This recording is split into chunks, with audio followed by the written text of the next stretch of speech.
मैंने सिर्फ 10 दिनों में बोर्ड्स में 90% स्कोर किए। जानना चाहते हो कैसे?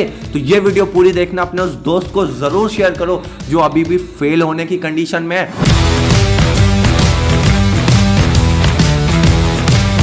सब्जेक्ट वाइज बात करेंगे। सबसे पहले फिजिक्स मेरे 95 मार्क्स आए थे एंड फिजिक्स की मैंने किताब उठाई तक नहीं थी, मैंने एक भी पन्ना पलटा नहीं था। फिजिक्स की बुक का सिर्फ एक ही यूज मैं करता था, वो करता था सोने में नूतन फिजिक्स को एज अ पिलो यूज करो। लिटरली बहुत ही बढ़िया नींद आती है। अब जब पढ़ा नहीं तो मैंने ऐसा किया क्या कि मैं 95 नंबर आए? कुछ नहीं यार, मैंने कुछ नहीं किया। मेरे जो फिजिक्स टीचर थे वो मेरे को प्रीवियस ईयर पेपर्स देते गए एंड 10 से 12 दिन पहले लगभग मैं डेली के 2 से 3 पेपर चलते फिरते देखता रहता था, उनका सॉल्यूशन थोड़ा बहुत सॉल्व कर लेता था, बाकी नहीं तो देख रहा हूँ। और ऐसे करते करते लगभग मैंने 20 से 25 सालों के क्वेश्चन पेपर सॉल्व कर डाले एंड लिटरली आपको यकीन नहीं होगा, प्री बोर्ड्स में मैं फेल हुआ करता था बट रियल एग्जाम में मेरे को लग रहा था कि मैं 90 के आसपास मार्क्स आ जाएंगे, बट वो 95 जंप कर गए। आई डोंट नो कैसे, बट वो जो नंबर आए सिर्फ और सिर्फ प्रीवियस ईयर क्वेश्चंस की बदौलत आए। प्रीवियस ईयर क्वेश्चन बहुत ज़्यादा इंपॉर्टेंट रोल प्ले करता है किसी भी एग्जाम में, तो आप सबको भी मैं ये रिकमेंड करूंगा, अगर आपके पास टाइम नहीं बचा है तो सिर्फ PYQs करके चले जाओ। लिटरली बहुत ही तगड़ा आप फोड़ने वाले हो। मैथ्स में मेरा ज़्यादा अच्छा स्कोर नहीं था, सिर्फ 84 था। क्यों? क्योंकि मैं 10 नंबर का पूरा छोड़ के आया था, प्रोबेबिलिटी मैंने नहीं पढ़ी थी। तो अब मैंने मैथ्स में लास्ट 10 दिन में किया क्या कि रात के मैं 2 से 3 घंटे बैठता था और 2 से 3 घंटे में मैं 2 चैप्टर आराम से निपटा देता था। सिर्फ उनकी एक्सरसाइज मेरे को करनी होती थी। थोड़ा बहुत जो इंपॉर्टेंट पॉइंट्स होते हैं, फॉर्मूलाज होते हैं, उनको देख के मैं डायरेक्ट एक्सरसाइज पे जंप करता था। क्वेश्चन देखते देखते है ना, सॉल्यूशन देखते देखते मैं मेथड सीख जाता था एंड लिटरली NCERT सॉल्यूशन साथ में रखो, पूरी एक्सरसाइज सॉल्व कर डालो एंड देन कुछ PYQs देख लो, बस इतना काफ़ी है 90 नंबर स्कोर करने के लिए। मेरे बहुत सारे दोस्तों ने 90 इसी तरह स्कोर किए एंड मेरे भी आ जाते अगर मैं एक चैप्टर और पढ़ लेता, और पढ़ सकता था बट मेरे को प्रोबेबिलिटी बिल्कुल अच्छी नहीं लगती थी उस वक्त, बट अभी बहुत अच्छी लगती है। तो हाँ, आप भी ये कर सकते हो। सॉल्यूशन लो, NCERT पकड़ो, सारी एक्सरसाइज सॉल्व कर लो। केमिस्ट्री में मेरे 86 नंबर थे और ये बहुत ही कम टाइम में आए थे। केमिस्ट्री मेरे को बिल्कुल अच्छी नहीं लगती थी।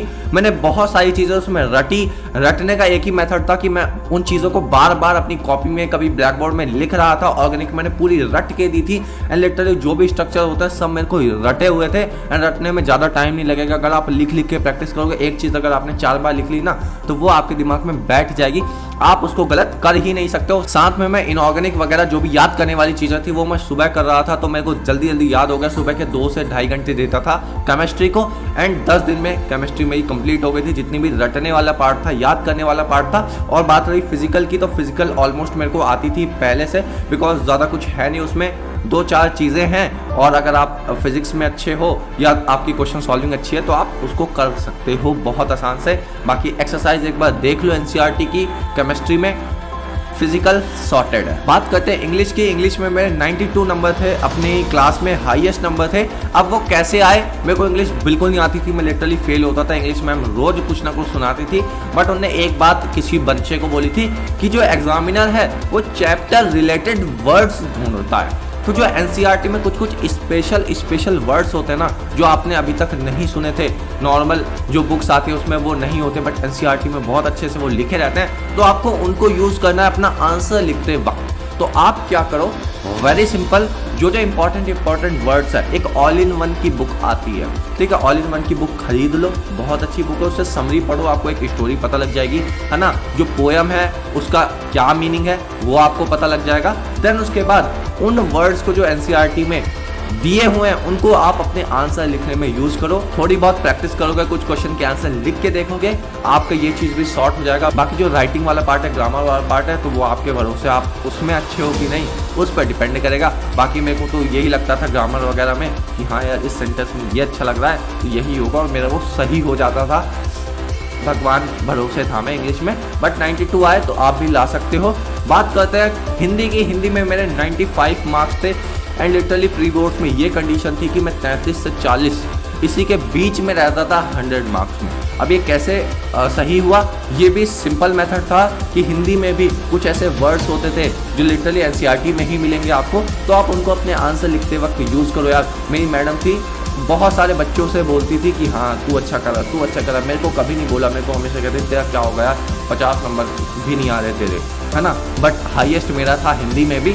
तो आप भी कर सकते हो, अच्छे से पढ़ो, हिंदी है, आप घूमते टहलते भी पढ़ सकते हो, स्टोरी पढ़ते जाओ, देन जो भी आंसर हो उसको बुक की लैंग्वेज में लिखो।